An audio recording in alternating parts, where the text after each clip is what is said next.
미국 증시에 대해서 설명을 좀 드리면 미국 경제하고 같은 주제이죠. 세피디 TV입니다.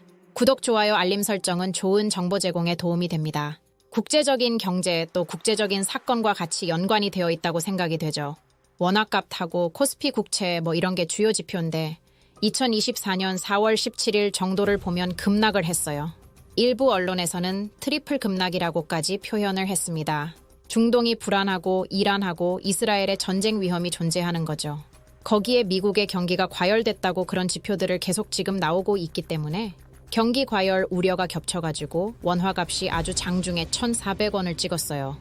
달러 값이 그렇게 돼서 1,390원이 넘은 지가 한참 됐죠. 그래서 한국에서 또 일본에서도 원화 달러 가격에 대해서 좀 공식적으로 개입할 가능성이 높아졌고 실제적으로 한국은행의 이창용 총재도 외국 언론과 인터뷰를 해서 개입을 할 것 같다. 이런 뉘앙스를 짙게 풍기는 발언을 했습니다. 재밌는 얘긴데 아이러니라고도 할 수가 있죠. 미국 경제가 아주 든든하고 로버스트 탄탄한 흐름을 지켜나가기 때문에 오히려 한국 경제에는 악재로 지금 작용하고 있다는 보도도 나오고 있고 그런 분석도 있습니다. 대표적인 지표 중에 하나가 미국 소매 판매인데 이것이 미국 상무부에서 주로 발표를 하는 것인데 좀 2024년 1월에는 마이너스 1.6%까지 떨어져 있다가 2월, 3월에는 플러스로 돌아서서 3월에는 0.7% 증가하는 걸로 이렇게 나타난 모양이에요. 그래서 이 지표가 오히려 악재가 돼서 한국 경제에 오히려 마이너스적인 영향을 끼치고 있다고 생각이 되죠. 이 지표를 근거로 해서 미국에서는 기준금리 인하를 하리라고 예상이 됐었는데 그 기대를 저버리고 기준금리 인하 전망이 크게 후퇴되고 있다 이렇게 생각이 되고 있습니다. 채권시장 다 이렇게 이 지표와 연관돼서 악재로 지금 되고 있고요. 경제가 둔화가 없이 노랜딩 무착륙할 수 있다는 전망이 이렇게 높아지고 있다는 것입니다. 또 여기에 이제 또 이스라엘과 이란과의 관계에 있어서 이 이스라엘이 이란이 공격을 언제 할 것이냐, 보복 공격을 할 것이냐 말 것이냐 이게 큰 이슈가 되어 있습니다.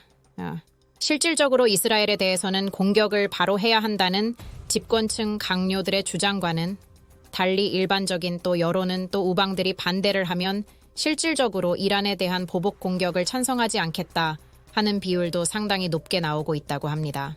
70% 정도, 이건 확인해 봐야 알겠지만요. 그리고 이란에 대해 공격을 하되 언제 할지 모를 것이다, 꼭 할 거다. 이런 식으로 엄포를 계속 놓게 되면 이란이 불안해한다. 그래서 이제 이란의 공포스러운 보복을 할 것이다 라는 이야기입니다. 이 얘기는 전면전은 피할 것이다 이런 얘기가 나오고 있습니다. 지켜봐야 하겠습니다마는 이스라엘의 공격력은 매우 대단하죠. 이란이 실질적으로 이스라엘을 공격할 때 극초음속 미사일도 사용한 것으로 분석이 되고 있습니다. 여러 가지 전략적인 분석을 통해서 볼 때 이스라엘이 이란에 공격을 하게 되면 상당히 큰 타격을 입힐 것으로 또 분석이 되고 있기도 합니다. 어쨌든 장기적으로 되게 되면 호르무즈 해협까지 봉쇄되고 유가석유 위기, 오일 쇼크 이런 연관작용이 일어나지 않을까 하는 생각이 듭니다. 이런 모든 것이 미국 증시, 미국 경제에 영향을 미칠 것이고 또한 한국 경제, 한국 증시에도 영향을 미칠 것입니다. 전쟁 관련된 주식들, 우리가 세피디 TV에서는 풍산이나 이런 방위산업 주식을 얘기한 바 있습니다마는 기타 다른 주식들은 바로 영향을 받아서 주식 가격의 하방 하락 압력을 받을 것으로 보이고 있습니다. 이스라엘과 이란과의 전쟁 상황까지 가게 되면 가장 긴장하는 우리나라의 산업은 일단은 해운 산업이죠. 수출 수입에 크게 악영향을 미칠 것입니다. 그 다음에 에너지 산업이 될 것이고 또 건설업계도 여러 가지 자재나 기초적인 물량이 축소될 가능성이기 때문에 지금 초긴장 상태에 있다고 생각이 듭니다. 그러니까 한마디로 관련 산업계의 중동 리스크가 크게 부각되고 있습니다. 우리나라는 크게 중동산 원유를 60% 들여오는 해협이 호르무즈 해협이 되겠죠. 또 이란은 또 공개적으로 또 봉쇄할 가능성도 우려가 있습니다. 그래서 정부는 당연히 유사시 비축유를 방출할 것으로 예상이 되고 있습니다만 유가 상승에 직격탄을 맞을 것으로 보고 있습니다. 물가 상승이 되고 인플레이션 압력이 될 수가 있겠죠. 에너지 가격이 대개 한 10%를 오르게 되면 국내 기업이 이제 생산 비용이 오르는 비용이 그 탄력치라고 그러죠. 약 5.9% 증가한다 이런 분석도 있습니다. 시계열 자료를 과거 것으로 한 분석으로 판단되기 때문에 이런 탄력치는 최근 증가할 가능성도 있다고 판단됩니다.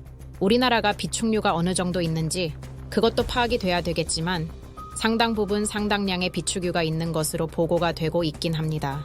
한국 투자자 중에 상당한 숫자가 테슬라, 엔비디아, 구글, 마이크로소프트 등에 투자를 하고 계신 듯합니다.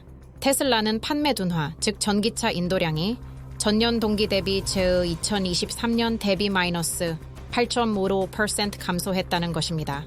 테슬라 인력 감원 소식에 지난 2024년 4월 16일에 5% 넘게 하락했습니다. 반면에 하이브리드를 키운 토요타는 2024년 연초 대비 40% 상승하였습니다. 희비가 엇갈렸다고 할까요? 그렇다고 테슬라가 하이브리드 모델을 개발하라고 요구는 없는 듯합니다. 월스트리트에서는 모델 2를 조기에 도입해 25,000달러, 25K 달러에 판매하라는 예비 인력이 있는 듯합니다. 전기차 중소업체는 더 어려움을 겪고 있습니다. 전기 트럭 제조업체인 로즈타운 모터스는 파산한 것으로 보고되고 있습니다. 루시드 역시 주가가 낭떠러지에 있습니다. 1달러도 안 하는 것으로 보고됩니다. 애널리스트 중에 일부는 전기차 업체가 전기차 EV의 분산에 하이브리드도 효율이 좋아서 권유하는 입장인 듯합니다. 한국의 중요 산업인 반도체 분야에 대해 코멘트를 한다면 삼성전자, SK하이닉스 등이 경기도에 증설하는 투자가 하루속히 마무리되어야 할 것으로 생각합니다. 중앙정부, 지방정부는 협력하여 조기 완공시켜야 합니다. 미국은 삼성, SK하이닉스의 보조금은 지불 확정해 가고 있습니다. 미국의 투자를 유치하여 대중국 견제를 더욱 강하게 할 것입니다. 미국은 대중 수출 통제를 요구하고 있습니다. 역으로 국내에 투자하려는 첨단 외국 업체에 대해 인센티브를 제공하는 틀을 가동해야 할 것입니다. ASML 반도체 장비 업체입니다. 이 회사를 주목하고 살펴보고 있습니다. 한국은 따라가지 못하는 분야입니다. 또 미국 증시에서 화제의 투자자가 있습니다. 캐시우드입니다. 캐시우드는 일론 머스크가 자율성에 초점을 맞추고 있다는 것은 명백하다면서 테슬라 주식을 더 매입했다는 이야기입니다. 우리는 참조하시기 바랍니다. 이 멘트는 주가가 떨어진 4월 16일 나온 이야기인 듯합니다. 계속 구매하겠다는 취지의 발언입니다. 아크인베스트라는 펀드에서 실제 테슬라 주식을 대량 매입한 사실이 공개됩니다.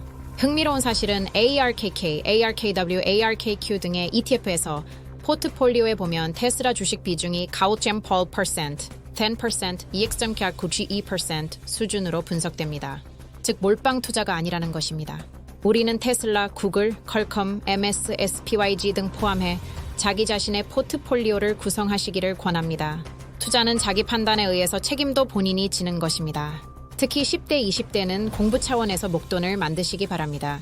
30대, 40대에는 약간의 보수적 패턴을 보시면서 투자하시기 바랍니다. 50대, 60대, 70대는 안전성을 큰 고려 요인에 포함시키시기를 권합니다.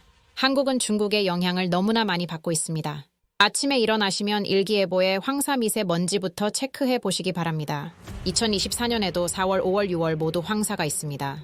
시장이 어려워 보일 때에는 마음을 비우시고 하락한다고 투매를 하시지는 않는 것이 현명한 판단일 수는 있습니다. 장기 차트를 보면 급락했다가 회복해오는 종목 차트를 자주 보셨을 것입니다. 성공 투자 되시기를 기원합니다. 세피디TV입니다. 구독, 좋아요 감사드립니다.